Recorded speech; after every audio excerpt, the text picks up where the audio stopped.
नमस्कार दोस्तों, आज हम सुनेंगे खाटू श्याम जी की अद्भुत और प्रेरणादायक कहानी। बहुत समय पहले महाभारत काल में एक महान और पराक्रमी योद्धा थे जिनका नाम बर्बरीक था। बर्बरीक पांडवों में सबसे बलशाली भीम के पोते और घटोत्कच के पुत्र थे। बचपन से ही बर्बरीक बहुत वीर, दयालु और धर्मप्रिय थे। बर्बरीक ने भगवान शिव की कठोर तपस्या की। उनकी तपस्या से प्रसन्न होकर भगवान शिव ने उन्हें 3 अमोघ बाण दिए। इन 3 बाणों की शक्ति इतनी अद्भुत थी कि बर्बरीक पूरे युद्ध को सिर्फ 3 बाणों से समाप्त कर सकते थे।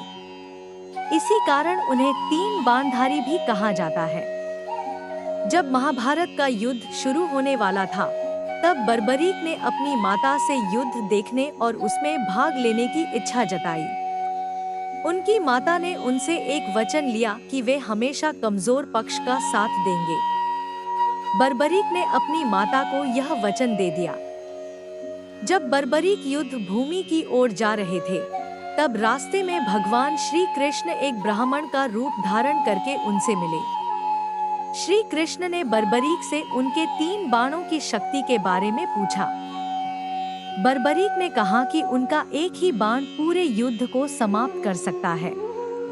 यह सुनकर श्री कृष्ण ने उनकी परीक्षा लेने के लिए एक पेड़ के सभी पत्तों को एक ही बाण से भेदने के लिए कहा। बर्बरीक ने जैसे ही बाण छोड़ा, वह बाण पेड़ के सभी पत्तों को भेदने लगा। श्री कृष्ण ने एक पत्ता अपने पैर के नीचे छिपा लिया, लेकिन बर्बरीक का बाण उस छिपे हुए पत्ते के चारों ओर भी घूमने लगा। तब श्री कृष्ण समझ गए कि बर्बरीक बहुत ही शक्तिशाली योद्धा है।